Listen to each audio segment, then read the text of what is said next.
तो आज फिर से लेके आ चुके हैं यूडीएल कंपनी का अभी लॉन्च हुआ 3400 मॉडल। और इसके बारे में आपका कोई भी सवाल है तो आप वीडियो के कमेंट बॉक्स में कमेंट कर दें। उनके सभी सवालों के जवाब या उनसे रिलेटेड वीडियो बनाने की हम कोशिश करेंगे और इसकी हम अच्छी खासी टेस्टिंग वगैरह भी करने वाले हैं। तो यहाँ पे इसकी आज अनबॉक्सिंग करते हैं, इसके बारे में आपको जानकारी देने वाले हैं और उस पर लोड भी चलाकर दिखाने वाले हैं। और यहाँ पर लोड हम सिर्फ अपना 1 टन का इन्वर्टर एयर कंडीशनर के ऊपर चलाकर देखने वाले हैं, क्योंकि ज़्यादातर वीडियो के अंदर हम यही कहते हैं कि इसके ऊपर आप 1 टन का इन्वर्टर एयर कंडीशनर आसानी से चला सकते हैं। तो आज इसी की टेस्टिंग हम करने वाले हैं और उसके बाद में जितना भी परसेंट ये एक्स्ट्रा लोड बचता है, यानी कि इसमें परसेंटेज में लोड दिखाएगा, तो जितने परसेंट में हमारा एसी चलता है, मान लेते हैं 50-60% पे एसी चल रहा है, बाकी जो ऊपर बचा हुआ है उसमें आप अपना पंखा, लाइट वगैरह और भी लोड चला पाएंगे। तो चलिए फटाफट इसकी अनबॉक्सिंग करते हैं और जानते हैं इसके फीचर और स्पेसिफिकेशन के बारे में। तो इन्वर्टर को हमने बॉक्स से बाहर निकाल लिया है और इसके साथ में एक आपको बैटरी ज्वाइंटर मिलता है, जो कि 2 बैटरी को आपस में जोड़ने के लिए होगा। दूसरा, इसका वारंटी कार्ड और यूजर मैनुअल मिलता है। तो ये अच्छी बात है कि आप ऑनलाइन अभी इसका रजिस्ट्रेशन कर सकते हैं, आपको कार्ड वगैरह की इतनी जरूरत नहीं पड़ेगी। और इसके ऊपर आपको पूरी 3 साल की वारंटी मिलती है। पहले ये 2 साल की दे रहे थे, तो अभी 3 साल की इन्होंने कर दी है। तो आप सोच सकते हैं कि अभी इन्होंने अपने इन्वर्टर को कितना बेहतर बनाया है, जो कि 1 साल की आपको एक्स्ट्रा वारंटी दे रहे हैं। तो यहाँ पे सामने की तरफ आपको डिस्प्ले देखने को मिलती है, साथ में यूटीएल कंपनी का लोगो और इसकी सीरीज गामा प्लस का यहाँ पे नाम दिखता है। और इनकी जो पेटेंटेड टेक्नोलॉजी है RMPPT, इसका भी यहाँ पे लोगो दिया गया है। साथ में कस्टमाइजेशन के लिए बटन दिए गए हैं, लेकिन यहाँ पर आप डायरेक्टली भी कुछ मोड इनसे इनेबल या डिसेबल कर सकते हैं, जैसे कि IT मोड को इनेबल डिसेबल कर सकते हैं और ट्यूबुलर या लिथियम बैटरी को भी यहाँ से सिलेक्ट कर सकते हैं। इस इन्वर्टर पर आप लिथियम या ट्यूबुलर कोई भी बैटरी लगा सकते हैं, ये इसका काफ़ी अच्छा फीचर है। हालांकि जो इससे पहले वाला 3350 मॉडल था, उसमें आपको इन्वर्टर ही अलग लेना पड़ता था। जिसको लिथियम बैटरी लगानी है उसको अलग इन्वर्टर लेना पड़ता है, जिसको ट्यूबुलर लगानी है उसको अलग लेना पड़ता है। तीसरा, यहाँ पे ऑन ऑफ का स्विच है, उसके बाद में बूस्ट चार्जिंग इनेबल डिसेबल का है और ये ग्रिड चार्जिंग इनेबल डिसेबल का है। साथ में डीजी मोड भी इसी से आप ऑन या ऑफ कर सकते हैं। और डिस्प्ले इसकी मल्टी कलर रहने वाली है, यानी कि अलग अलग कलर होने पे आपको पता चलेगा कि कौन सा अभी फंक्शन इसके अंदर चल रहा है। जैसे ग्रीन है तो आपको पता चलेगा कि सोलर पे आपका सारा काम चल रहा है, सोलर कनेक्टेड है। और इसी के अलावा जैसे ऑरेंज भी डिस्प्ले होती है और रेड भी होती है जब कोई एरर आता है तब। तो ये तमाम इसके कलर कोड है और इसका मैं आपको यहाँ पे डिटेल भी दिखा दूंगा। आपको डिस्प्ले पर देखने को मिल जाएगा कि कौन से कलर की डिस्प्ले होने पर क्या इंडिकेशन इसमें आता है।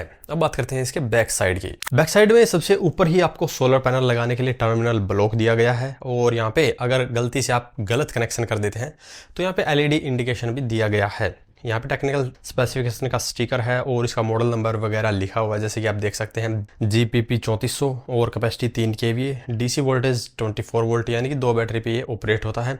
और इसकी जो सोलर VOC रेंज है वो 60 से 106 वोल्ट है। तो 2 पैनल को आप सीरीज में इसके ऊपर लगा सकते हैं। और यहाँ पे सीरियल नंबर वगैरह दिया गया है इसका। और नीचे MCB है ऑन की, यानी कि मेंस की MCB है। इसके साथ में आउटपुट के लिए सॉकेट दी गई है और ये इनपुट के लिए 16 एम्पियर का प्लग दिया गया है। साथ में ही यहाँ पे आपको बैटरी की वायर देखने को मिलती है, नेगेटिव पॉजिटिव की। और यहाँ पे इसके अंदर 3 फैन दिए गए हैं जो कि इसे ठंडा रखने का काम करेंगे।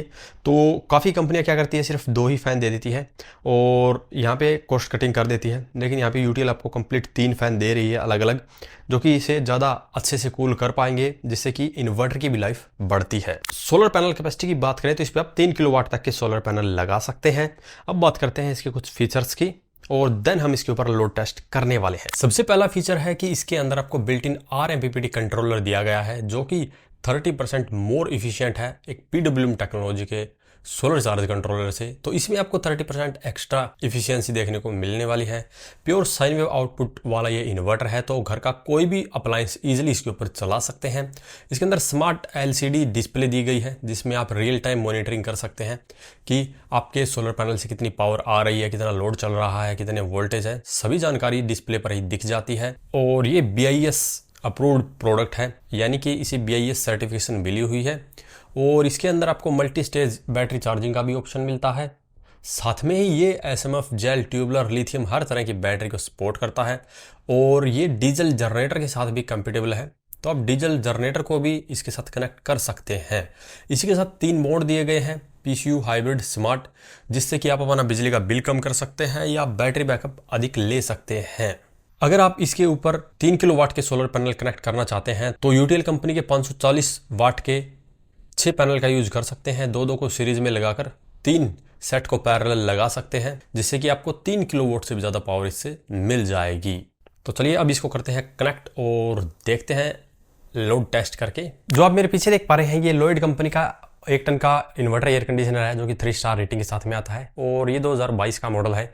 इसी को हम इस इन्वर्टर के ऊपर रन करने वाले हैं और इससे आगे वाली वीडियो में आपको ये भी दिखाने वाले हैं कि ये एयर कंडीशनर 1 घंटे में कितनी बिजली की खपत करता है। तो उसके लिए हमारे चैनल को अभी आप सब्सक्राइब कर सकते हैं और अभी हम पहले बैटरी के साथ में इन्वर्टर को कनेक्ट करेंगे, देन ये इन्वर्टर एयर कंडीशनर इस पर चला के देखने वाले हैं। इन्वर्टर को हमने कनेक्ट कर लिया है जैसे कि आप डिस्प्ले भी देख पा रहे होंगे और अभी हम ये बटन दबाकर ऑन कर लेते हैं। तो हमारा इन्वर्टर ऑन हो चुका है, लेकिन अभी हमने इसके साथ में ना ही तो लोड का कोई कनेक्शन किया है ना ही सोलर पैनल का कनेक्शन किया है। तो सबसे पहले हम सोलर पैनल के भी कनेक्शन कर देते हैं जिससे कि आपको पता चलेगा कि जो डिस्प्ले का कलर है वो देखिए कैसे बदल जाता है।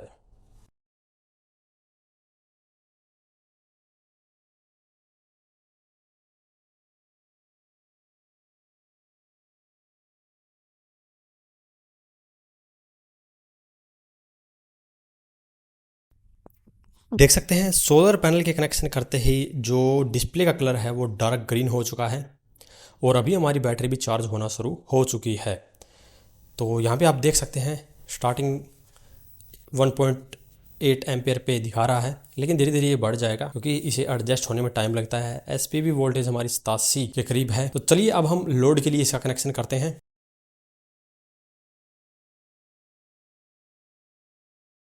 तो लोड को भी हमने कनेक्ट कर दिया है जैसे कि आप ऊपर देख पा रहे होंगे। जो नीचे हमारा स्विच बोर्ड है उसमें सिर्फ एसी की हमने वायर को लगा दिया है और एयर कंडीशनर को अंदर से अब हम जाकर ऑन करते हैं और ये कैमरा हम इन्वर्टर पे ही रखेंगे जिससे कि हमें पता चलता रहेगा कि जो लोड वो किस तरह से बढ़ता है। एयर कंडीशनर को हमने ऑन कर दिया है। यहाँ पे आप डिस्प्ले पर भी लोड देख पाएंगे। सोलर पैनल से हमें 15 एम्पियर मिल रहे हैं। मेंस हमारी ऑफ है और लोड देखते हैं। वैसे तो एयर कंडीशनर का लोड धीरे धीरे ही बढ़ता है, अभी 27% है। ये बढ़ता रहेगा धीरे धीरे क्योंकि इन्वर्टर एयर कंडीशनर है। तो अब आप थोड़ा सा क्लियर देख पा रहे होंगे हमारी बैटरी के वोल्टेज अभी भी 25.6 हैं और इसके साथ में हमने 375 वोल्ट के 4 सोलर पैनल को ही कनेक्ट किया है। अभी एयर कंडीशनर का लोड भी काफ़ी बढ़ चुका है क्योंकि कंप्रेसर की आवाज़ हमें यहाँ तक सुनाई दे रही है। ये फुल लोड पे अभी काम करना शुरू हो चुका है और यहाँ पे आप देख सकते हैं 46% पे ये काम कर रहा है और जो बैटरी के वोल्टेज है वो भी आप देख पा रहे हैं अभी ड्रॉप होना शुरू हो चुके हैं, यानी कि सोलर पैनल से आने वाली पावर कम है और हमारे बैटरी की पावर अभी यूज़ हो रही है साथ में और हमारा एयर कंडीशनर बड़े ही परफेक्टली इसके ऊपर चल रहा है। तो यहाँ पे अब आप देख पा रहे हैं 52% पे ये चला गया है।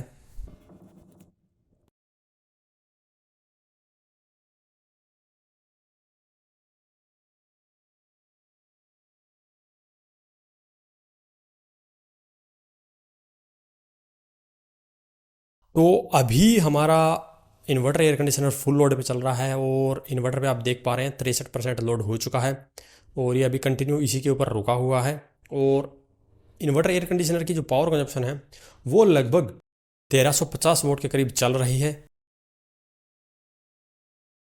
तो अब आप देख सकते हैं ये वापस 62% पे आ चुका है। तो अभी जैसे जैसे हमारा रूम ठंडा हो जाएगा ये धीरे धीरे वापस पावर कंजप्शन कम कर देगा। तो अभी आप देख सकते हैं लगभग 40% और भी लोड आप इसके साथ में फ़िलहाल रन कर सकते हैं, लेकिन यहाँ पे आप 40% नहीं तो 30% और भी इसके ऊपर कर पाएंगे। तो यहाँ पे आप देख सकते हैं अभी ये 60% पे आ गया है। जैसे जैसे हमारा रूम ठंडा होता रहेगा ये और भी कम पावर कंज्यूम करना शुरू कर देगा। तो आप लगभग 2 किलोवाट तक का लोड बड़े ही आराम से इसके ऊपर कंटिन्यू चला सकते हैं और 3 किलोवाट के सोलर पैनल लगाकर तो आप ये लोड पूरा दिन भी चला सकते हैं। इसलिए अगर आप किसी दुकान ऑफिस पे इसे लगाना चाहते हैं तो परफेक्ट रहेगा, जहाँ पर आप अपना एयर कंडीशनर के साथ लाइट पंखे वगैरह भी चला सकते हैं। काफ़ी लोगों का सवाल आता है कि क्या डीप फ्रिज चला सकते हैं, तो आप इस इन्वर्टर पे डीप फ्रिज भी चला पाएंगे।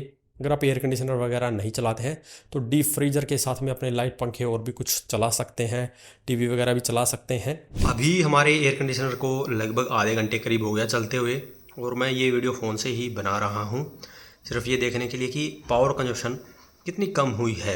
यानी कि 60% पे हमने इसको देखा था लास्ट टाइम जब कैमरे पे रिकॉर्ड हो रहा था। अभी देख सकते हैं 44% पे आ गया है।